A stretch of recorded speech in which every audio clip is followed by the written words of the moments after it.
வணக்கம். முதல்ல இன்று எங்களது அகில பாரத தலைவர் திரு நட்டாஜி அவர்கள் வருகிறார்கள். அவர்களை வரவேற்பதில் நான் மகிழ்ச்சி அடைகிறேன். அதே மாதிரி சகோதரர் அண்ணாமலை வெளிநாடு சென்றிருப்பதால் இன்று கட்சியை நிர்வகிப்பதற்கு அண்ணன் ஹெச் ராஜா தலைமையில் ஒரு குழு அமைக்கப்பட்டிருக்கிறது. மகிழ்ச்சியாக வரவேற்கிறோம். ஏனென்றால் பாரதிய ஜனதா கட்சி இப்பொழுது உறுப்பினர் சேர்க்கை நடைபெற்று கொண்டிருக்கிறது.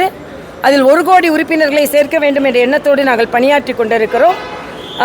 இந்த குழு அண்ணாமலை அவர்களையும் தொடர்பு கொண்டு கட்சியின் மையக்குழுவோடு இணைந்து பணியாற்ற வேண்டும் என்று பணித்திருக்கிறார்கள். எல்லோரும் இணைந்து பணியாற்றி பாரதிய ஜனதா கட்சி இன்னும் பல பொருந்திய கட்சியாக மாற்றுவதற்கு எங்களது பணி இருக்கும். இந்த பட்டியலில் உங்களுடைய பெயர் இல்லை இல்லை, நான் எல்லா பட்டியல்லையும் நான் எதிர்பார்க்க முடியாது. ஒன்று, இன்னொன்று, நான் இப்போ 4.5 ஆண்டு காலம் நான் ஆளுநராக பணியாற்றி விட்டு வந்திருக்கிறேன். அதனால் முழுமையாக பணியாற்றி கொண்டிருந்தவர்களுக்கு இந்த வாய்ப்பு கொடுக்கப்பட்டிருக்கிறது எனக்கு மிக்க மகிழ்ச்சி. அதுவும் ஹெச் ராஜா அண்ணன் ரொம்ப அனுபவம் மிக்கவர்.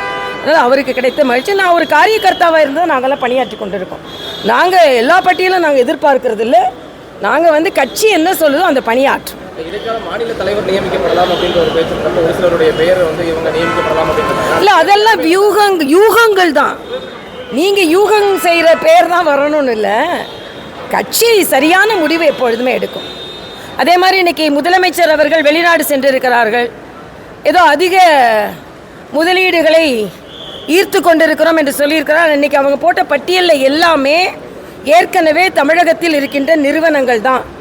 தமிழகத்தில் ஒரு நிறுவனம் இருந்ததுன்னா அதை விரிவாக்கம் அதே இடத்துல தான் பண்ணுவாங்க. ஆக ஒன்லி விரிவாக்கம் தான் நடைபெற்று கொண்டிருக்கிறது. அதனால் புதிய முயற்சிகள் முதலீடுகள் எதுவும் இருக்கிற மாதிரி எனக்கு தெரியல.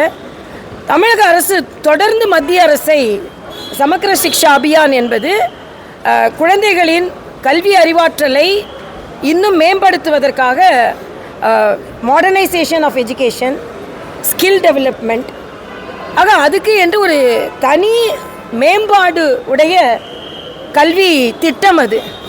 அந்த கல்வி திட்டத்திற்கு என்று ஆசிரியர்கள் நியமிக்கப்படுவார்கள். அந்த கல்வி திட்டத்திற்கு என்று ஒரு புதிய திட்டம். அந்த திட்டத்தை அவர்கள் ஏற்றுக்கொள்ளாமல் அதற்கான நிதியை மட்டும் கொடுக்க வேண்டும் என்று சொல்வது சரியல்ல. அந்த திட்டத்தை ஏற்றுக்கொண்டு அந்த திட்டம் எதற்காக அறிமுகப்படுத்தியதோ அதற்காக அந்த திட்டத்தில் உள்ள நல்லவற்றை பயன்படுத்த வேண்டும். ஏதோ அரசியலுக்காக நான் புதிய கல்விக் கொள்கையை நாங்கள் ஏற்றுக்கொள்ள மாட்டோம் என்று சொல்வது சரியல்ல. இவர்களின் ஒவ்வொரு நகர்வும் மாணவர்களை பாதிக்கிறது என்பது தான் எனது கருத்து. சபாநாயகர் சம்பந்தமாக கலைஞர் நூற்றாண்டு நிகழ்ச்சி 10 கோடி தமிழ் பேசக்கூடிய இருக்காங்க, 25,000 பேர் தான் சமஸ்கிருதம் பேசுறது இருக்காங்க. அதனால் புதிய கல்விக் கொள்கை எந்த காரணத்துக்கும் தமிழகத்தை ஏற்படுத்தி இல்லை. புதிய கல்விக் கொள்கை சமஸ்கிருதத்தை மாத்திரம் பேசலை. புதிய கல்விக் கொள்கை தாய்மொழியை பேசுகிறது. இன்னைக்கு தாய்மொழி கல்வியை தான் புதிய கல்விக் கொள்கை ஆதரிக்கிறது. ஆனால் தமிழகத்தில் உள்ள அத்தனை பள்ளிகளிலும் தனியார் பள்ளிகளிலும் ஹிந்தி கற்பிக்கப்பட்டு அரசாங்க பள்ளி மாணவர்களுக்கு மட்டுமே மறுக்கப்பட்டு இன்னைக்கு பிரெஞ்சு கவர்மெண்ட் கூட ஒரு ஒப்பந்தம் போடுறாங்க, பிரெஞ்சு மொழியை அரசாங்க பள்ளி மாணவர்கள் கற்றுக்கொள்ள வேண்டும் என்று. இப்போ நம்ம நாட்டில் ஒரு மொழியை கற்றுக்கொள்ளும் பொழுது அவர்களுக்கான வாய்ப்புகள் அதிகமாக இருக்கிறது. ஆக நாங்கள் எங்களுக்காக எங்கள் கொள்கைக்காக குழந்தைகளின் எதிர்காலத்தை நாங்கள் கேள்விக்குறியாக்குவோம் என்று சொல்வது சரியல்ல. இன்னும் சொல்லப்போனால் மரியாதைக்குரிய பாரத பிரதமர் தமிழ் மொழிக்கு கொடுத்திருக்கின்ற மரியாதையை போல இங்கே உள்ளவர்கள் கூட கொடுக்கவில்லை என்பதுதான் எனது கருத்து. அகில இந்திய அளவிலும் தமிழிசை சவுந்தரராஜன் சரியான ஒரு பொறுப்பு கொடுக்கணும்னு எதிர்பார்க்கிறது எப்படி பார்க்குறீங்க? அகில இந்திய அளவிலாவது ஒரு பொறுப்பு வேணும். நான் எந்த எதிர்பார்ப்பும் இல்லாமல் பொறுப்பான பதவியை விட்டு பொறுப்பு கேட்டீங்க வரல. நான் ஒரு சாதாரண தொண்டனாக இருந்தால் கூட மகிழ்ச்சியாக தான் எனது பணியை ஆற்றுவேன். எனக்கு என்னை இவ்வளவு உயரத்திற்கு கொண்டு சென்ற கட்சிக்கு நன்றி உணர்வோடு இந்த கட்சிக்கு உழைக்க வேண்டும் என்று இன்னும் 5 வருடம் கவர்னராக இருந்திருக்கலாம். எனக்கு நிச்சயமாக அந்த வாய்ப்பை தந்திருப்பார்கள்.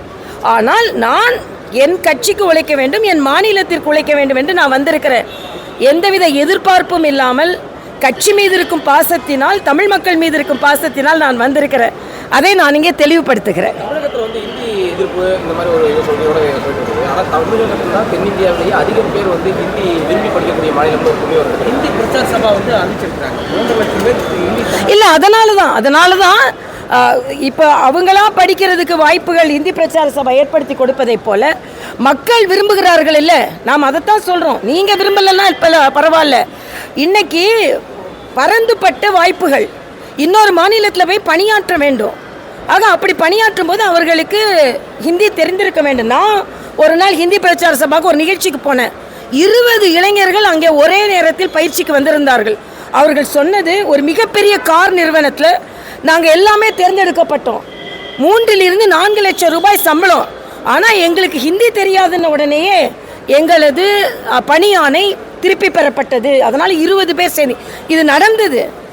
20 பேர் சேர்ந்து படிக்க வந்திருக்கோன்னு சொன்னாங்க. அதனால் குழந்தைகளின் நான் மறுபடியும் சொல்கிறது, இன்னொரு மொழி கற்றுக்கொள்வதால் தமிழ் மொழியின் மாண்பு குறைக்கப்படவில்லை. தமிழ் தான் நமது உயிர், தமிழ் தான் நமது வாழ்வு, தமிழ் தான் நமது வாழ்க்கை, தமிழ் தான் நமக்கு எல்லாமே கொடுத்திருக்கிறது.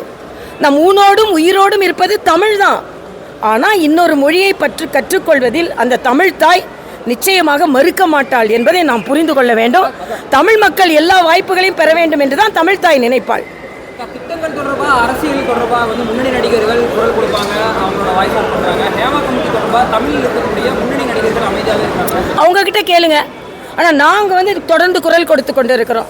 இன்றைக்கி கூட நான் அந்த ஹேமா கமிட்டியில் பாலியல் ரீதியான துன்புறுத்தல்கள் இந்தியாவில் எந்த மூலையில் இருந்தாலும் அது எதிர்க்கப்பட வேண்டும், பெண்கள் காப்பாற்றப்பட வேண்டும், எல்லா துறையிலும் பெண்கள் காப்பாற்றப்பட வேண்டும் என்பது கருத்து. இன்னொன்று, இன்றைக்கி நான் வரும்போது இன்னொரு தகவலை சொன்னாங்க.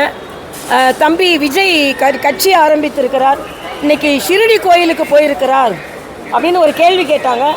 நான் சொன்னேன், மக்கள் சேவை மகேசன் சேவை. ஆக மகேசனின் மறு உருவமாக இருக்கின்ற ஷிரடி கோயிலுக்கு போய் ஒரு கடவுளை நம்புகிற ஒரு முட்டாள் அப்படின்லாம் சொல்லி கொண்டிருந்த ஒரு மாநிலத்தில் ஒரு கடவுள் நம்பிக்கையோடு சென்று போய் தனது கட்சி பணிக்காக அவர் இறைவனை பிரார்த்திக்கிறார் என்றால் அது வரவேற்கத்தக்கது. ஆன்மீகம் இல்லாத அரசியல் எடுபடாது என்பதை நான் ஏற்கனவே இங்கே சொல்லி இருக்கேன். 3 மாத இடைவெளியில் ஏதாவது அரசியல் மாற்றங்கள் வருவதற்கான வாய்ப்புகள் ஏதாவது இருக்கா பாஜகவில்? ஏன்னா ஏற்கனவே